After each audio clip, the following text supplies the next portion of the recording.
वापस से एक हेक्टिक डे। अभी सो के उठे, अभी समय हो चला है 8। तो आज 8 बजे सो के उठे भाई। कल हो गया था अच्छा खासा, बोले तो एक दिन था बहुत बोरिंग चल रहा है। लॉकडाउन में देखते हैं क्या सीन है। वो फटाफट कार्डियो वगैरह करते हैं, मिलते हैं, थोड़ा फ्रेश होते हैं, ब्रश व्रश करके थोड़ा कार्डियो वगैरह करके मिलते हैं।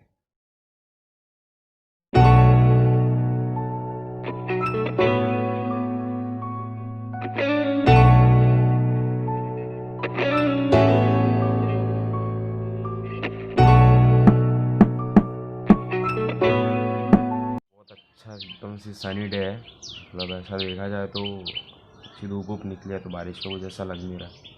और अभी एकदम ऐसा सो के उठ के ऐसा मतलब ऐसा टेरेस पे आया तो एकदम आँख पूरे ऐसी बंद बंद हो रही है मेरी। बहुत अच्छा वेदर है अभी, मतलब एक नंबर कूल, एकदम कूल लग रहा है अभी। थोड़ा फटाफट से एक्सरसाइज वगैरह करता मैं, और उसके बाद में मिलता हूँ तुमको। थोड़ा सब्र रखना पड़ता है, तो एक्सरसाइज करते फटफट और उससे लेजीनेस निकालते हैं, फिर मैं आपसे मिलता हूँ।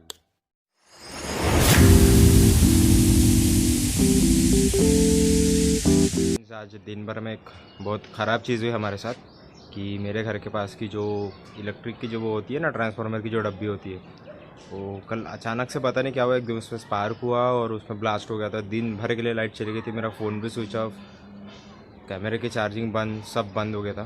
तो चार्ज था नहीं, तो दिन भर मैं कुछ शूट ही नहीं कर पाया।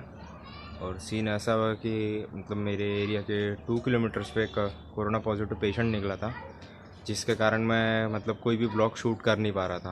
और कोई भी ब्लॉग अभी आया नहीं, तो मेरे को अच्छा लग रहा है कि एक लोग मतलब बोल रहे हैं कि भैया ब्लॉग्स नहीं आया आपका, तो I am extremely sorry for the late blog.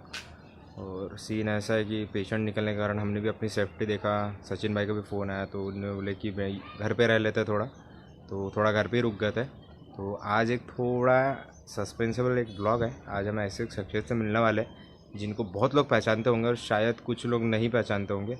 सो आज हम शाम में उनसे मिलने वाले हैं। हमारा एक छोटा सा मीटअप है उनके साथ, तो शाम का जो मीटअप है वो ज़रूर देखना। और ये ब्लॉग आपके लिए बहुत इंटरेस्टिंग होने वाला है।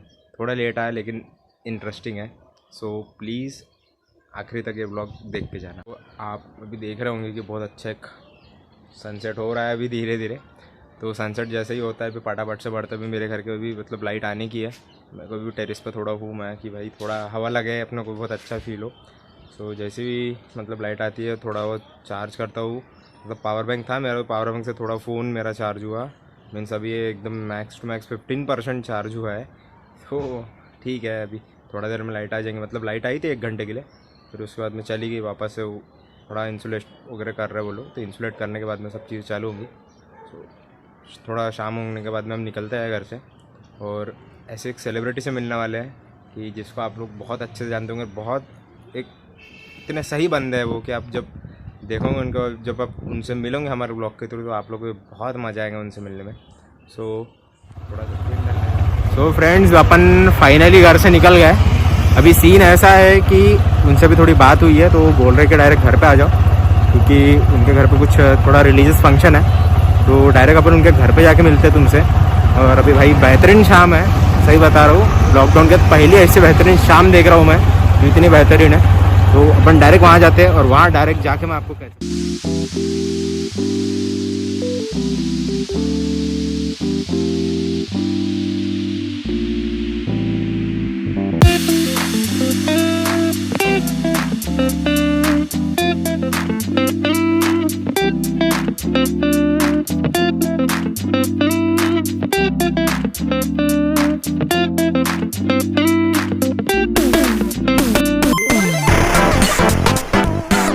सो फ्रेंड्स, जैसे कि मैंने आपको सभी को बताया था, हम एक ऐसे पर्सनालिटी से मिलने वाले हैं जो हमारे नागपुर से है और बहुत अच्छा आर्टिस्ट है।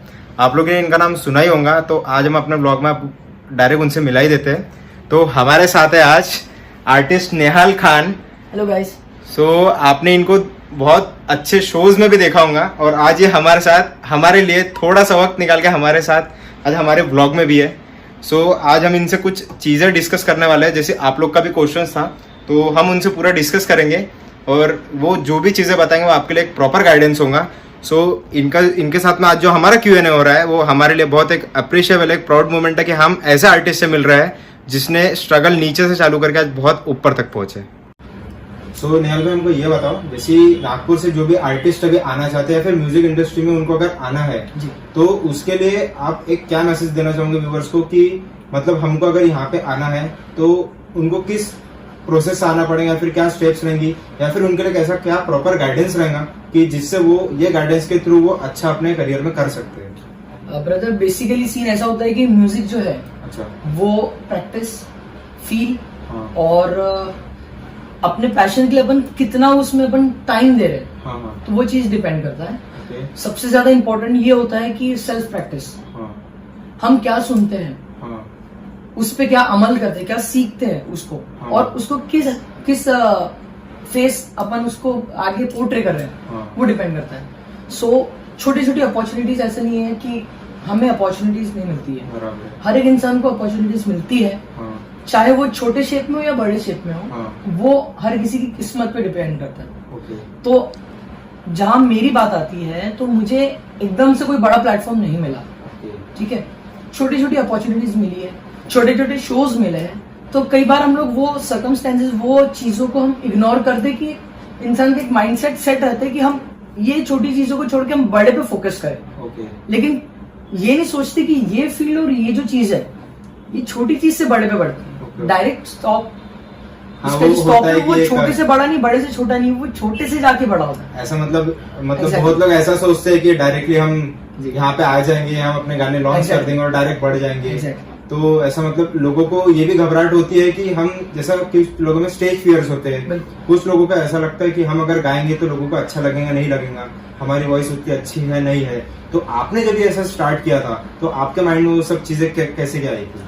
सी बेसिकली क्या होता है कि गलतियां तो हर एक इंसान से होती है, ठीक है, जब तक के कॉन्फिडेंस नहीं रहेगा चीजों का, तब तक कि हम वो चीज एक माइंडसेट बना लेते कि हर ऐसा कोई इंसान नहीं है जो नर्वस नहीं होता है, ठीक है। तो सेल्फ कॉन्फिडेंस भी ज्यादा इंपॉर्टेंट है। ये मत सोचो कि आगे वाला अपने बारे में क्या सोचेगा, क्या चीजें सोचेगी, वो उस पे आप फोकस मत करो। गलती होगी तो होगी, कम से कम वो गलतियों से सीखेगा तो इंसान। जब तक कि वो गलतियां नहीं होगी तो वो सीख कैसे पाएगा? बराबर है कि गलतियों से सक्सेस आता है। एग्जैक्टली। तो वो चीजों को सोचना नहीं है, जो मेन चीज है आप जिसमें आपको अगर आगे बढ़ना है, आप उस पर मेन अगर फोकस करोगे तो वो चीज अपने आप आपको उसका रिफंड मिलेगा। जैसा कि भी मतलब बहुत लोगों का हमने देखा है कि वो लोग अच्छा एक प्लेटफॉर्म ढूंढते हैं कि हमको आगे बढ़ना है, लेकिन हमारे लिए प्लेटफॉर्म नहीं था।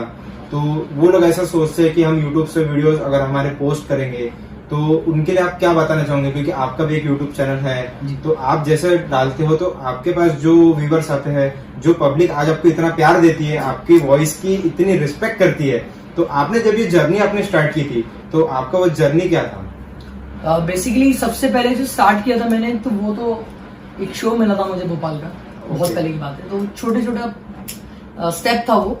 फर्स्ट ऑफ ऑल मतलब वो एक ऐसी अपॉर्चुनिटी थी कि कुछ दिखा के करना है, मतलब हम कितना कैपेबिलिटी रखते हैं वो चीजों को करने की, तो वो चीज बता दी। तो विदाउट इन्फॉर्मिंग माय पेरेंट्स, तो मैंने उनको छुपाया वो चीज एंड मैंने वो चीज किया।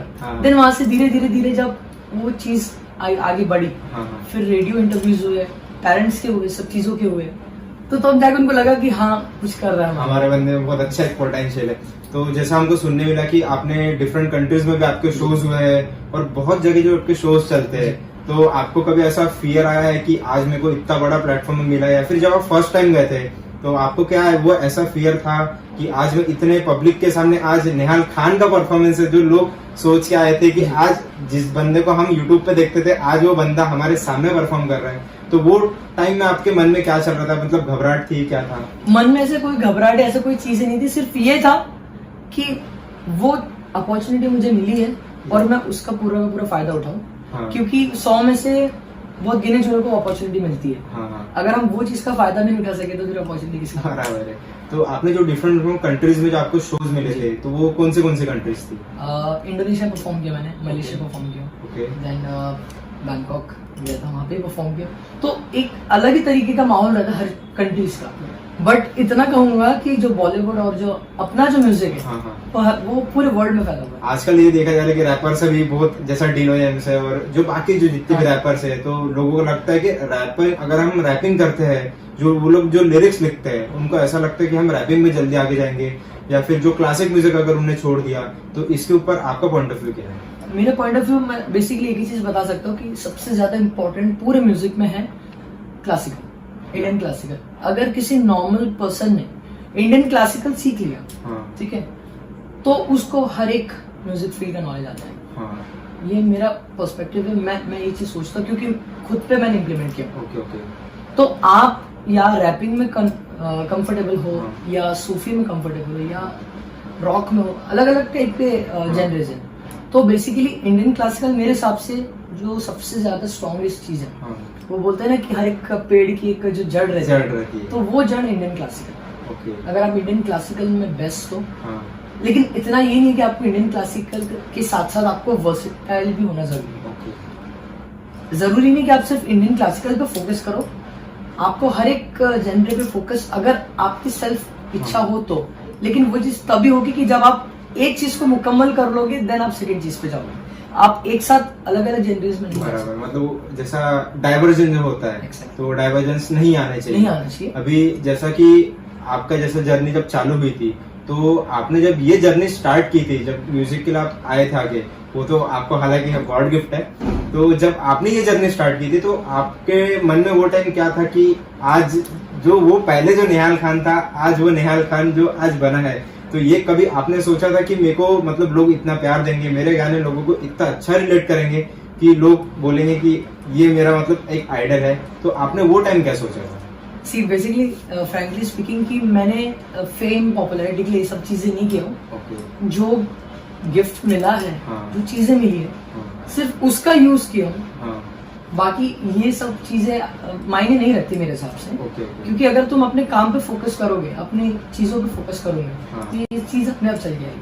नहीं, क्योंकि अभी ऐसा लोगों को लगता है कि अगर फेम है तो ही गाने चलेंगे। ऐसा नहीं है, तो लोग अपना टैलेंट उसके लिए ना दबा लेते हैं कि हाँ ठीक है, हम गली रैपर बनकर रह जाएंगे। तो ऐसा लोग सोचते हैं। मुकद्दर में, जिसके लाइफ में गॉड ने कुछ ना कुछ तो लिखा हुआ, चाहे वो दुआ से मिलती है या दावा से मिलती है, बराबर, तो वो डिपेंड करता है ब्रो। ऐसा नहीं है। तो ये सब चीजें मैंने तो ऐसा कभी सोचा नहीं था कि कभी मैं फेमस होने के लिए सब चीजें करूँ या वो चीजें करूँ। जो मेरा दिल कहता है, जो मैं कैपेबिलिटी रखता हूँ, मैंने वो चीज पे फोकस किया। बाकी ये सब चीजों पे फोकस नहीं किया। ये तो आप लोग की दुआ और मालिक का करम था जो मिला। तो आप इस चीज पे बिलीव करते हो कि किस्मत रहेंगी तो ही इंसान चलेगा, या फिर अगर फेम मिला तो ही इंसान चलेगा? आप इस चीज पे बिलीव करते हो क्या? नहीं, मैं सिंपल से एक बात बताता हूँ कि आप अपने काम पे फोकस करो, आप अपने प्रैक्टिस पे फोकस करो, बाकी देने वाला तो मालिक है। तो जैसा कि मतलब आपने बताया था कि आप म्यूजिक इंस्ट्रूमेंट्स में मतलब ज्यादा ध्यान न देते हुए एक सेल्फ में मतलब आप खुद को आज भी मतलब आप खुद को ये कर रहे हो कि मैंने आज और अच्छा करना चाहिए, आप खुद को आज एकदम परफेक्ट नहीं समझते हो। तो कुछ लोग ऐसा लगता है कि अगर हमने गिटार बजाया तो ही हमारा गाना अच्छा होगा, या फिर हमने कोई इंस्ट्रूमेंट सीखा तो उससे हमारा गाना बहुत ज्यादा अच्छा इम्प्रूव होगा, हमारी स्किल्स इम्प्रूव होंगी।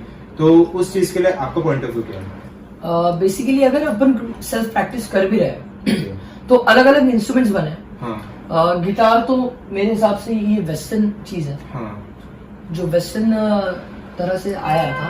हालांकि अपने इंडियन क्लासिकल में तानपुरा था वो टाइम पे, सितार था, वीणा था। तो म्यूजिकल इंडियन इंस्ट्रूमेंट्स और वेस्टर्न इंस्ट्रूमेंट्स में बहुत ज्यादा डिफरेंस है।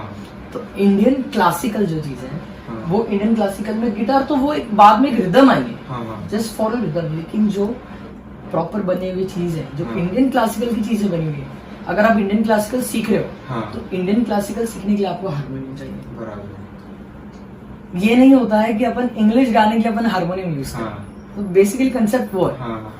तो जैसा कि म्यूजिक के अगर पार्ट में अपन रिलेट किया वो चीज, तो म्यूजिक जो चीज है ये इंसान को मतलब एक अच्छा मतलब बोलते हैं कि जैसे हैबिट एक्ट होता है किसी का पैशन होता है, या फिर किसी को ऐसा लगता है कि मैंने म्यूजिशियन बनना चाहिए, तो उसके लिए आप क्या बोलना चाहोगे? अगर मेरा तो मानना ये है कि अगर आप एक चीज पे फोकस कर रहे हो, हाँ। अगर आप दिल से आप वो इच्छा रखते हो तो आप वो चीज करो। तो जैसा कि अभी आपने बताया कि आपने मतलब एकदम इंस्ट्रूमेंट्स की तरफ ज्यादा ध्यान नहीं दिया, आपने खुद को जो सेल्फ प्रैक्टिस किया। तो सेल्फ प्रैक्टिस एक इंसान है, मतलब एक कोई अगर व्यक्ति है उसको अगर लगता है कि मैंने करना चाहिए, सेल्फ प्रैक्टिस किस तरीके से करना चाहिए? सबसे ज्यादा इम्पोर्टेंट ये है कि हम हर एक की लाइफ में गुरु होता है, हाँ। ठीक है, तो वो गुरु से भी सीखते हैं। ऐसा नहीं है कि मैं ये नहीं बोल रहा हूँ कि खुद इंसान बहुत अपने आप में हाँ, बड़ा है, हाँ। ऐसा कुछ नहीं है। सर पे बड़ों का हाथ रहना जरूरी है, बराबर। लेकिन उनके साथ साथ वो जो चीजें सिखा रहे हैं, हाँ। उसके अलावा भी हम सुनेंगे, हाँ। जो हम सुनेंगे वो ज्यादा इम्पोर्टेंट है। तो अच्छी चीजें सुनो, ऐसी चीजें सुनो कि जो तुमको फिट बैठे। हाँ, हाँ। फॉर एग्जाम्पल, अगर एक रैपर है, हाँ। अगर तुम एक रैपर को सारे गामा पाता नहीं सा हाँ। क्लासिकल सिखाओ, हाँ। तो वो उसके दिमाग के ऊपर से जाए। बराबर। अगर तुम रैपर को एमी में बनता है या जितने भी रैपर टाइप हाँ। वो चीजें हैं, तो उसको इंटरेस्ट आएगा, तो वो उस टाइप की चीजें रहती है। जैसे कि हमने मतलब सुना कि हमने तो देखा भी है कि आप डुअल टोन में भी गाते हो, तो वो 2 लाइन आप गा के बता दो, एक मतलब फीमेल और मेल दोनों।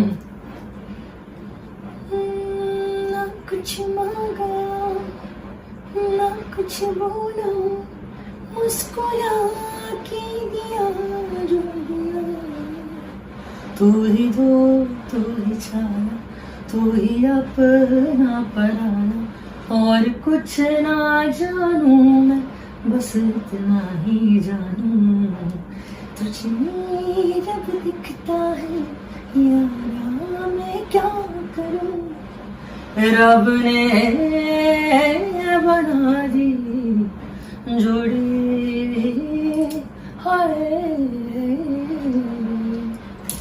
तो ये जो 2 लाइनें थी, इन मतलब आपने जो गाया है ये, तो आपने मतलब अपने चैनल्स पे ये सब जो चीजें आपने पोस्ट की है, तो लोग को ऐसा बोलना है कि आपको तो गॉड गिफ्ट है। तो आपने मतलब जो जिस तरीके से आपने अपनी जो ट्यून जो आपने रिच किया है वोकल्स की, तो उसके लिए अगर किसी को ऐसा लगता है कि मेरे को भी ऐसा ट्यून अगर वोकल्स मेरे को अच्छे बनाना है, तो उसमें आपका क्या गाइडेंस रहेगा ऐसे लोगों के लिए? तो मैं एक ही चीज को ये बोलूंगा कि अगर वोकल्स को और अच्छा करना है तो आपको प्रैक्टिस पे ज्यादा ध्यान, बेसिकली प्रैक्टिस ही करना है। प्रैक्टिस ही मैंने, हाँ। जैसा वो एक डायलॉग है ना, एंटरटेनमेंट, तो उसी टाइप में प्रैक्टिस प्रैक्टिस प्रैक्टिस। जरूरी नहीं है कि आप दिन भर प्रैक्टिस करो। हाँ। अगर आप 45 मिनट्स 1 घंटा भी दे रहे हो, लेकिन हाँ। वो 45 1 घंटे में आप मेन चीज प्रैक्टिस करो, ओके। जो बना हुआ है मेन असल, हाँ। तो वही वर्क करेगा वो चीजें। अगर आप वो 1 घंटा भी अगर आप तरीके से नहीं दे रहे हो, हाँ। तो कोई मतलब नहीं। तो और हमारे बेसिकली मैं बता रहा हूँ, सीखना जो है वो तो जिंदगी भर रहेगा, उसकी कोई लिमिट या उम्र नहीं है। हाँ। तो हर एक दिन, एक ही दिन में बच्चा कोई सीख नहीं सकता है। हाँ। तो वो छोटे छोटे लाइफ के एक्सपीरियंस और एग्जाम्पल्स और अपॉर्चुनिटीज है, ओके। जो एक इंसान को आगे पहुंचाता है, वो आगे बढ़ता है। आपके लिए ऐसा कोई आइडल था कि जिसको आपने देख के अपना म्यूजिक ग्रो किया है? मेरा तो ब्रो आइडल तो सभी, मतलब हर एक आर्टिस्ट एक आइडल है मेरे लिए। कोई भी आर्टिस्ट से मुझे कुछ भी सीखने मिल जाए तो मेरे लिए वो बहुत चीज की बात है। तो मैं हर एक आर्टिस्ट को इक्वल समझता हूँ। ऐसा नहीं है कि कोई आर्टिस्ट ऊपर नीचे, क्योंकि आर्टिस्ट जो है वो तो भगवान की देन है। कई लोग मेरे से एक बार एक क्रॉस क्वेश्चन हुआ था एक, कि आप आर्टिस्ट को आप ऊपर नीचे क्यों नहीं मानते हो? तो मैं उनको एक ही चीज बोला कि आर्टिस्ट जो है वो एक ही रहता है, इक्वल ही रहता है। मेरे लिए कोई ऊपर नीचे नहीं है, क्योंकि आर्टिस्ट आर्टिस्ट है। तो वो काफी बहस रही थी, लेकिन मैं उस पर गौर नहीं किया, क्योंकि दैट वाज, वो मैच्योर नहीं था उतना जो उसको समझा सके चीज। Okay okay. तो मैंने बोला कि ये वक्त सिखाएगा चीज। जैसे आप जब लाइव जाते हो अपने इंस्टा पेज पे, या फिर आप दूसरे जगह जब लाइव जाते हो, तो आपसे लोग बहुत एक क्वेश्चन पूछते होंगे, तो एक क्या ऐसा कॉमन क्वेश्चन पूछते हैं जो आपको एकदम से टच कर जाता है कि यार ये फिर से यही क्वेश्चन क्यों रिपीट होता है? मेरी गर्लफ्रेंड्स कितनी है? हाँ, वो तो क्वेश्चन हमने बहुत बार देखा है कि आपको ये मोस्ट ऑफ द टाइम ये पूछते हैं कि गर्लफ्रेंड्स कितनी है। तो बेसिकली ऐसा कोई मेरा मोटिव नहीं है। हाँ, पास्ट एक्सपीरियंस थे लाइफ के, बहुत सारी चीजें थी, लेकिन वो काम अभी मेरे हिसाब से तो वो ज्यादा इंपॉर्टेंट नहीं रखता है, क्योंकि करियर पहले। बराबर है। करियर पे फोकस करो। और ये चीज मैंने मॉम डैड पे छोड़ के रखा है। मैंने मॉम डैड पे छोड़ के रखा हूँ जो उनको पसंद आएगा, जो उनको चीजें रहेगा। आपने जब जर्नी स्टार्ट की थी, जैसा आपने बताया कि आपने अपने पेरेंट्स को बताया नहीं था, तो जैसा मतलब आप ग्रो हुए, तो जब आपके पेरेंट्स को सब चीजें पता चला तो उनका वो क्या था, एकदम रिएक्शन क्या था कि हम मतलब इसको जान नहीं पाए लेकिन लोगों ने हमको बता दिया कि ये इंसान कौन है? बेसिकली क्या हुआ कि मेरे जो भी कुछ भी देना वो मेरी नानी के हाथ में। मेरा नाम भी नानी ने रखा था नेहाल। नेहाल का मीनिंग होता है हैप्पीनेस, खुशी फैलाना। तो उनकी इच्छा थी, मतलब मेरी जो बुआ थी, खाला थी सॉरी, तो खाला का मानना ये था कि वो गाने का बहुत शौक रखते थे, लेकिन हमारे रिलीजन में ये चीज को इम्पोर्टेंस नहीं देते। तो उनकी इच्छा थी कि निहाल की आवाज जब बात करना चालू किया तो एक अलग ही आवाज थी, कशिश थी। तो उनकी इच्छा थी कि जो मेरी खाला ने नहीं कर पाई, कि कम से कम अगर वो टाइम पे तो मैं नॉर्मल एडवर्टाइज चलता था तो मैं बात करता था। बात करना के वोकल टोन से इंसान की समझ में आता है कि वो किस तरीके का चीजें रखता है। तो वो चीजें वहां से मुझे मिली थी। जैसा कि हीरे की जो पहचान है, जो ही कर सकता है, वैसी आपकी पहचान वही टाइम पे वो पहचान अगर मिल जाए तो उस पे धीरे धीरे वर्क करना चालू करो। लेकिन मुझे वो टाइम पे कुछ आइडिया नहीं था क्या करना है क्या नहीं करना है। तो धीरे धीरे वक्त के साथ में, हालातों के साथ में चीज आगे बढ़ी। अभी जैसा कि आप अभी इतना ग्रो हो चुके थे, आपके इस पे फ्यूचर प्लान्स क्या है कि आप फ्यूचर में और मतलब इसको कौन से लेवल तक लेके जाओगे, या फिर आप देखते हो कि मैं ये लेवल तक जाना चाहिए? बेसिकली मैं ये सोचता हूँ कि दिमाग में अभी फिलहाल मेरे को तो और सीखना मैं उतना हुआ नहीं। आप कभी भी खुद को परफेक्ट नहीं मानते, आप रोज बिल्कुल उसको सीखते हो। तो लेकिन अपॉर्चुनिटीज आनी चाहिए, तो उसका पूरा फायदा उठाना चाहिए। तो अपॉर्चुनिटीज आपको वो तो मालिक के हाथ में है कि कब आए कैसा है, लेकिन हमें अपने काम पे फोकस करना चाहिए, बस वही एक चीज है। बाकी अपनी चीजों को परफेक्ट करो। एक गलतियां जो होती है वो तो हर एक इंसान से होती है, वो सुधरता है। तो अगर अपॉर्चुनिटीज मिल रही है तो उसके लिए प्रिपेयर रहो। जब तक एक खुद की सेल्फ प्रिपरेशन नहीं रहेगी कि हम उस लायक उस कामयाब पे नहीं रहते, तब तक अपन वो चीज अचीव नहीं कर पाएंगे। एक लास्ट क्वेश्चन, आप जैसा एक गाइडेंस बताओ कि जैसा कोई सी मतलब कोई अगर है इंसान, उसको अगर ग्रो होना है तो आपका उसके लिए मतलब 2 लाइन का गाइडेंस क्या रहेगा कि क्या करना चाहिए? प्रैक्टिस तो करनी ही चाहिए, प्रैक्टिस के साथ साथ उसमें और क्या क्या चीजें करना चाहिए? मेरे हिसाब से बेसिकली प्रैक्टिस के साथ साथ जो जिस ग्रुप से वो जुड़ा हुआ है, ठीक है, तो हमेशा ध्यान में ये चीज रहना चाहिए कि अगर वो किसी ग्रुप से जुड़ा हुआ है तो वो ग्रुप में किस तरीके के लोग हैं, किस तरीके की चीजें हैं जिससे उसको सीखने को मिले। ये नहीं कि वो बोलता है ना कि संगत इंसान को सुधारती है और बिगाड़ती है। तो अगर वो म्यूजिक फील्ड से रिलेट करता है, तो चीजें करता है, तो वैसा माहौल, वैसे टाइप के लोग के साथ में वो रहेगा, और ना ही एक दूसरे से जलन के अलावा जेलसी तो रहती है।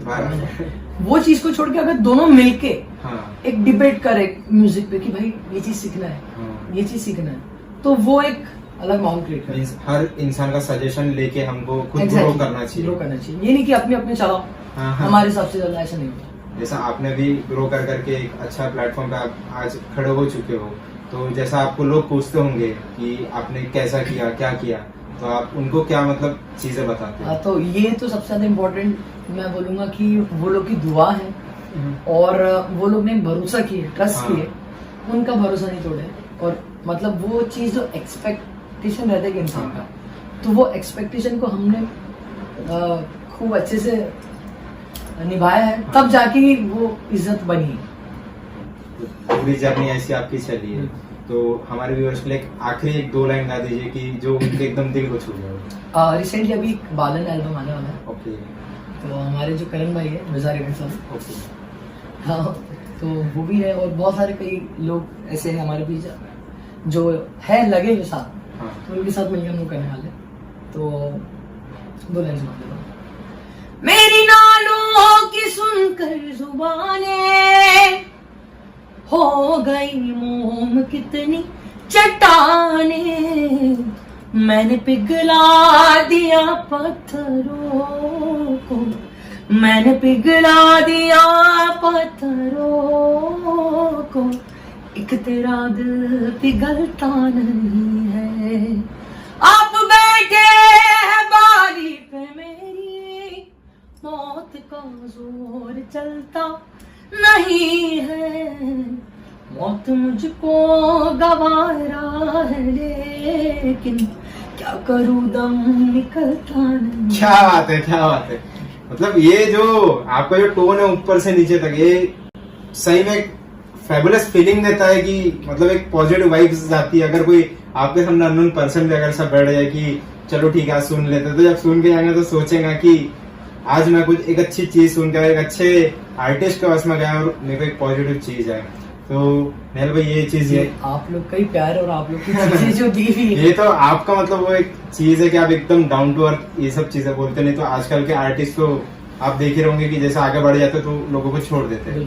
तो वो आपका ये सब चीज है कि आप मतलब इतना अच्छा गाइडेंस करते हो लोगों को, जो कि आपके साथ लाइव आते हैं या फिर आपसे जो भी चीज मिलते हैं तो आप उनको जो गाइडेंस देते हो, तो उसके कारण लोग आपसे बहुत अच्छा जुड़े हुए। सो जाते जाते मैं एक ही चीज कहूंगा कि जैसे नेहाल भाई का जो यूट्यूब चैनल है वो आप जाके एक बार चेक कीजिए, लाइक कीजिए, सब्सक्राइब कीजिए, और इनके जो सॉन्ग्स है अगर आप तक वो रिलेट हो रहे हैं तो आगे लोगों को सुनाइए। और आपको जब भी मिलना होगा नागपुर कर बीन्स के माध्यम से आप इनसे मिल सकते हैं। और आपको अगर कोई गाइडेंस चाहिए होगा तो नेहाल भाई आपको जरूर करें। बिल्कुल बिल्कुल। और मैं आप लोग से एक चीज कहना चाहूंगा, आप लोग जितनी मेहनत करो आर्टिस्ट के पीछे, तो एक खुद में एक बहुत एक रिस्पेक्ट की बात है कि नागपुर कर बीन्स जो है जो काम कर रहा है, ये बहुत अच्छी चीज पे काम कर रहे हैं। और आप लोग की खुशकिस्मती की हो, मेरी भी है, आप लोग की भी है कि आप लोग से जुड़े हम लोग। अरे ये तो आपका मतलब वो ये है कि मतलब पर्पज ये है कि इतना मतलब चीजें आप किसी को बड़ा छोटा समझते नहीं, इसलिए आप ये सब चीजें बोल रहे हो। वही एक आर्टिस्ट की पहचान है कि सब चीजें। तो गाइज हाँ, मेरे तरफ से भी एक मैसेज आप लोग के लिए है कि नागपुर कर बीन्स जो काम कर रहे हैं, आप उनको हेल्प करो, ग्रो करने करो, क्योंकि आप स्टेप बाय स्टेप चीजों को करोगे, उनको भी आगे हेल्प मिलेगी, चीजों को मिलेगी, तो जिससे आपके भी ब्लॉग्स, मतलब जो ब्लॉगर्स लोग जितने भी वो वर्क करते हैं आर्टिस्ट पे, तो आप सेल्फ इम्प्लीमेंट वो खुद भी कर सकते हो। तो मेरा एक छोटा सा मैसेज आप लोग के लिए ये है कि नागपुर कर बीन्स को लाइक, सब्सक्राइब एंड शेयर कीजिए। Thank you so much.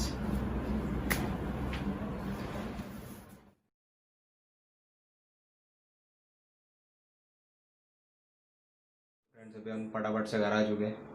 सो नेहाल भाई का एक नया एल्बम आ रहा है, तो उसको जाके ज़रूर सुनिए, चीज़ें बहुत सही लगेंगी आपको। और वो one of the great artist जिसको आज हमको मिलने का मौका मिला।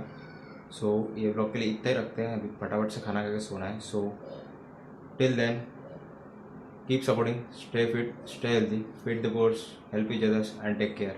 और नए हो तो सब्सक्राइब करके ज़रूर जाओ।